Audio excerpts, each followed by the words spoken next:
Ben, merci François pour cette interview avec Karim. Et donc à présent, on a le plaisir de recevoir Céline Chevet. Donc enchanté. Enchantée. Merci beaucoup d'avoir pris le temps de venir nous voir. Merci à vous Da- de m'avoir invitée. je vous en prie. Donc effectivement, comme disait Karim, vous êtes en direct. Donc voilà, il y a des personnes qui vous voient, qui vous entendent. Ils sont très gentils. Ils posent des questions.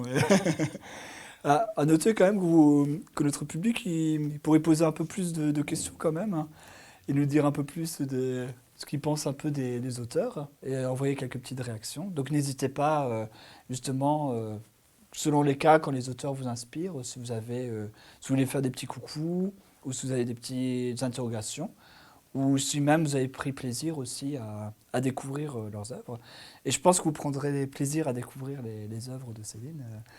Donc, J'espère. qui- en tout cas, qui avait l'air très intéressante.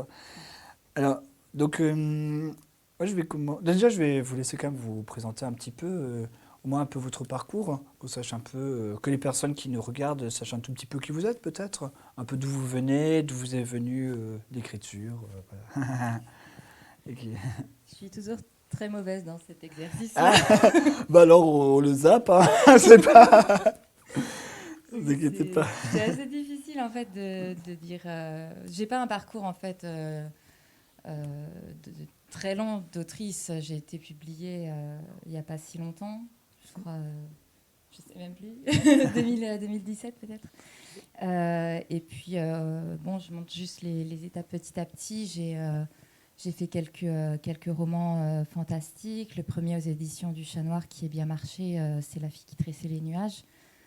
Sinon, j'ai un background qui n'est pas littéraire, donc je suis à la base ingénieure en mécanique.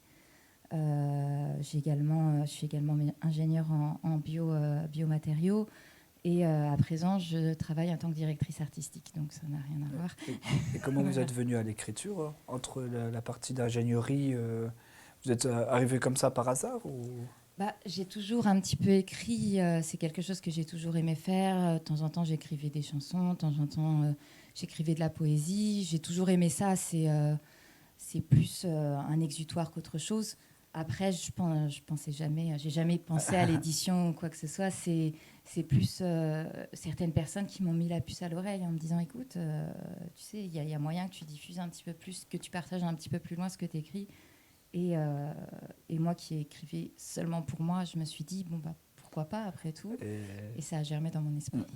et du coup, comment ça s'est passé alors quand vous avez soumis le premier roman? On vous a poussé alors ou vous êtes quand même, vous avez pris votre courage à deux mains et vous avez dit tiens, ça vaudrait quand même la peine justement de voir un peu ce qu'un éditeur peut penser de ce que j'écris. Oui, oui, oui, ça a été un peu plus ça. J'ai envoyé un petit peu juste comme ça pour voir. Bien sûr, j'ai essuyé des refus et puis je me suis dit, bon, c'est peut-être pas pour moi. J'ai été après encouragée par des personnes qui aujourd'hui sont vraiment implantées dans le monde de l'édition, qui l'étaient peut-être pas à l'époque où ils m'ont poussée d'ailleurs. Et ça m'a donné pas mal de courage. Et il y a une maison d'édition donc, qui est Le Chat Noir, justement, qui a pris une nouvelle en fait, à moi et puis qui est revenu vers moi en me disant mais t'aurais pas un manuscrit et là ça a vraiment je me suis vraiment dit waouh alors on peut me demander un manuscrit comme ça vraiment on peut s'intéresser à ce que j'écris et ça a été des gens qui ont été après beaucoup derrière moi.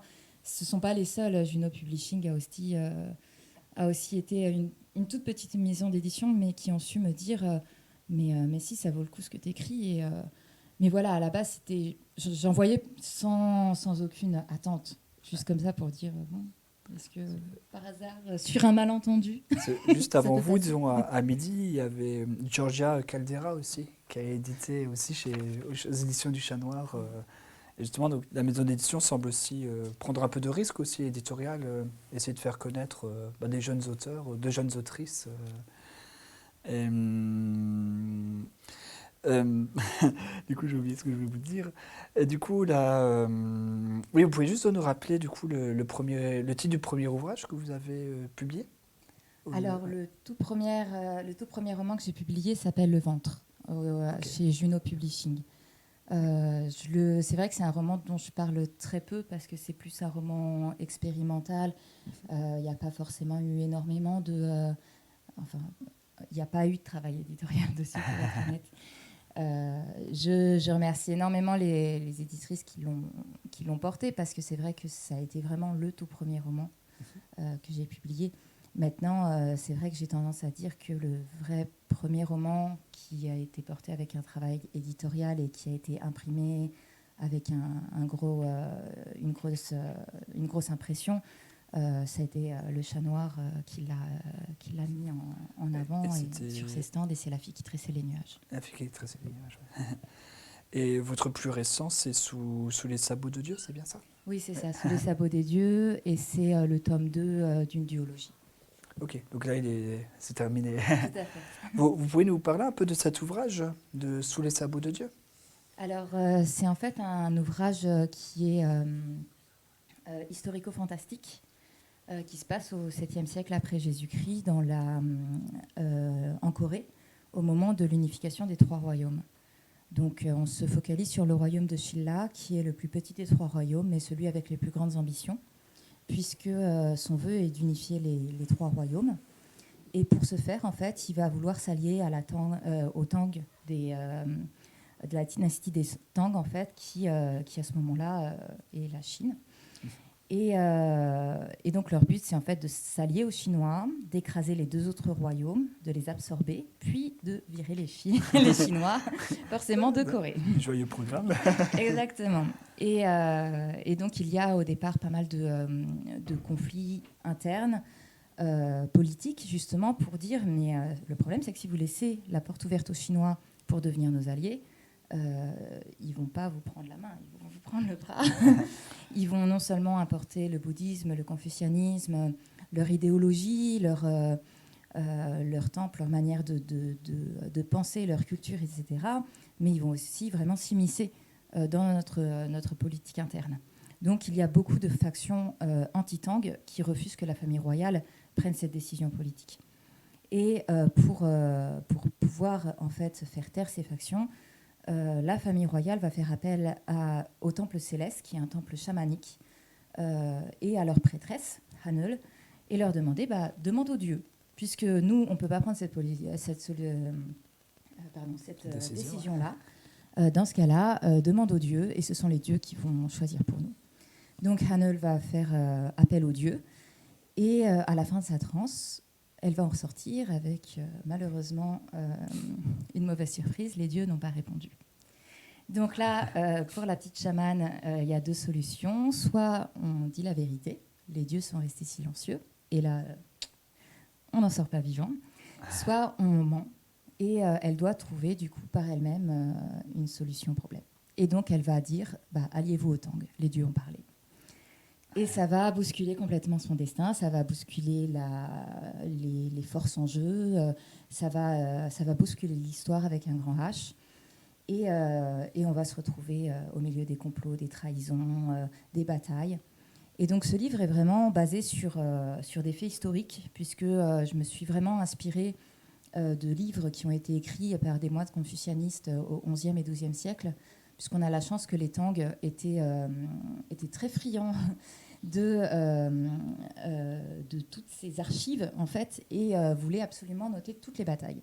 Donc on a pu retrouver toutes ces archives avec les batailles contre Goguryeo, Pakche, Silla, Wa, et on a vraiment tous les schémas de bataille contre les grandes cités de l'époque, et également pas seulement les grandes campagnes de guerre, mais aussi les grands mouvements politiques.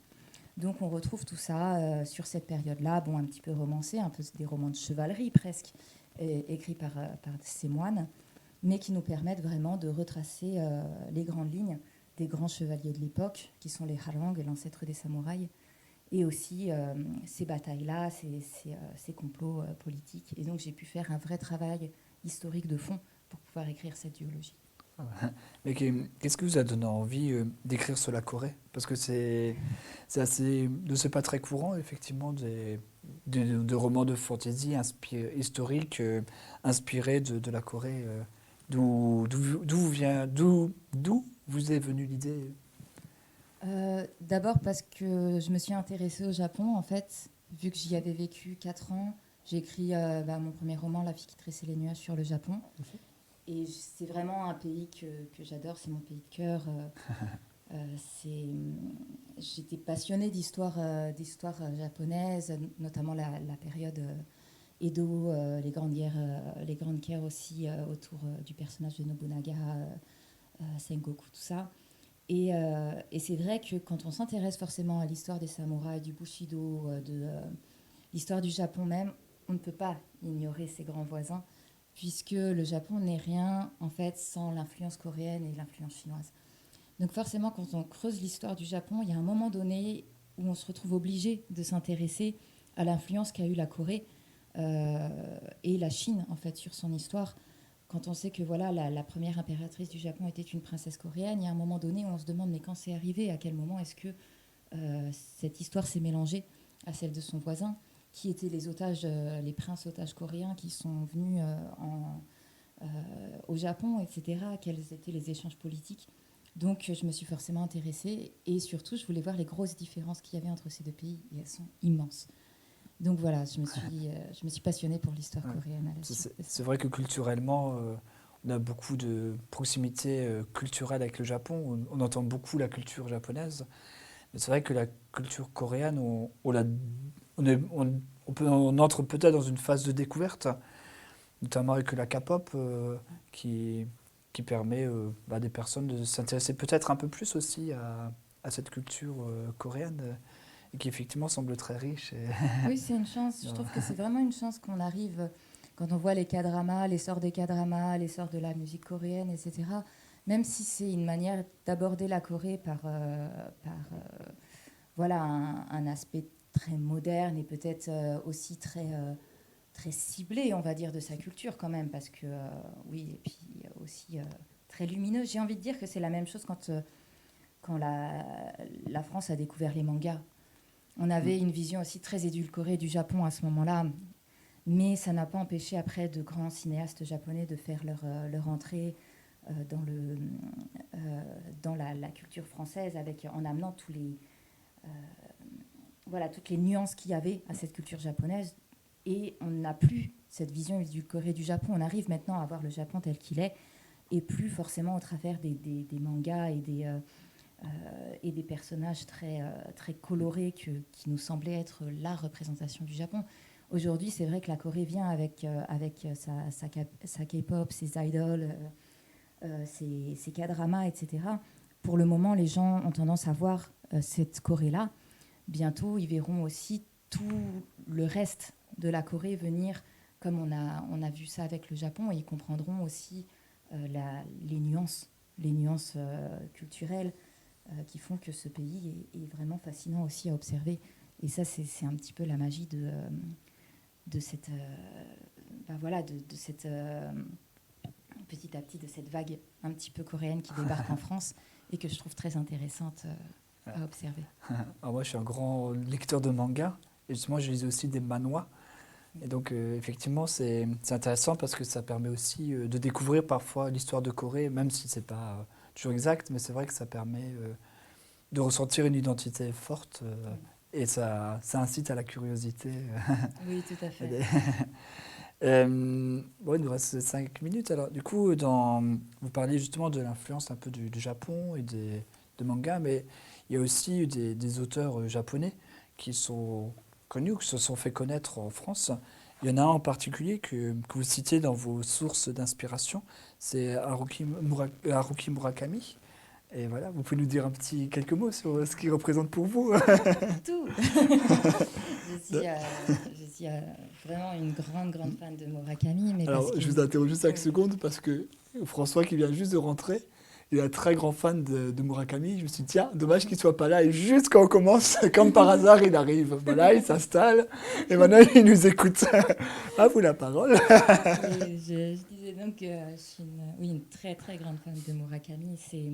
C'est quelqu'un qui me transporte complètement dans son univers, mais parce que je pense qu'il y a une double intelligence dans ses œuvres, il y a une première lecture en fait qui est celle où on se laisse porter par son propos, par son univers, par sa construction très onirique, très surréaliste, qui est vraiment la lecture que j'appelle la lecture rivière, c'est-à-dire qui, sans réfléchir, nous jette dans l'action, dans les personnages, dans la, la profondeur de son discours, de l'humanité des êtres qu'il crée, et où on laisse pas son cerveau le temps de réfléchir. On se laisse vraiment porter par l'histoire et on le laisse nous emmener là où il veut. Et je pense que voilà, ceux qui veulent après vraiment réfléchir à son œuvre, alors là, eux ont tout le temps, je pense, de se poser des milliers de questions qui nous laissent nous poser, parce qu'il y a une complexité dans ses œuvres, dans son approche en fait, qui est... moi, je suis dépassée par ça. Je pense qu'il y a une intelligence extraordinaire dans chacune de ses œuvres. Et je trouve aussi, pour avoir vécu là-bas, qu'il y a aussi une justesse incomparable dans sa manière de décrire les Japonais et les Japonaises. Et j'aime ces personnages féminins. J'insiste vraiment sur les Japonaises parce que j'aime ces personnages féminins vraiment à la folie. Je trouve qu'elles sont excessivement justes. C'est rare pour un auteur masculin et spécialement un japonais, en fait, de décrire un personnage féminin et une psychologie féminine avec autant de justesse. Mais est-ce qu'il est aussi connu et apprécié au Japon que chez nous? Alors j'en parlais justement avec Émilie qui a écrit Quitter les monts d'automne. Justement, on avait en interview, d'où ma question.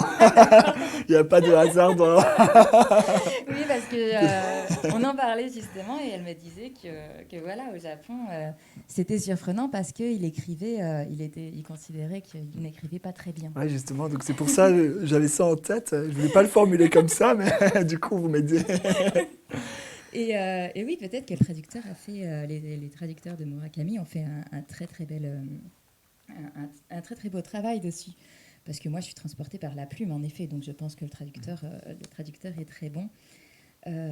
Maintenant je pense qu'en effet il doit être quand même très apprécié, puisqu'il a plusieurs fois, je crois qu'il a été nominé au Nobel de littérature. Oui, il a reçu, si je ne me trompe pas. Je crois qu'il a reçu le prix Nobel de littérature. Donc, je pense que si tous les Japonais disaient c'est de la crotte, ça passerait pas non plus. Après, je crois aussi qu'il a pris sous son aile une grande aussi autrice japonaise. J'ai acheté son livre il n'y a pas très longtemps. Pourtant, vous m'avez prévenu que vous n'arriviez pas à retenir les prénoms. Voilà. Et c'est De Saint et d'œuf, je crois, son roman. Enfin, en tout cas, il y a Saint et œuf dans le titre. Bon. Allez remettre ça dans le bon, c'est dans le le bon défi, sens. c'est le défi pour le public. Voilà. Vous avez 5 minutes. Elle vient de gagner énormément de prix, donc je pense qu'en plus, il a une manière très éclairée de juger le talent. Donc, c'est pas quelqu'un d'ordinaire. Alors Céline, nous vous remercions vraiment beaucoup pour les questions. Vous Merci avez vu, ça allait tout seul. Et voilà, merci pour votre présence. Pour les personnes qui nous écoutent et qui nous regardent, vous pouvez peut-être dire juste un petit mot là où est-ce qu'ils peuvent vous voir aux Imaginales cet après-midi ou demain? Moi, je suis au bout du parcours, donc il y a la Maison Romane ici, et moi, je suis à l'autre bout. Donc, à la Basilique, il y a 2 tentes, il y a celle où il y a Victor Dixon, Florian Soulas et tout ça. Moi, je suis dans l'autre. D'accord. Donc, tout au bout. Merci beaucoup. Merci à vous. Merci. Et vous souhaite bonne continuation, beau festival. Merci.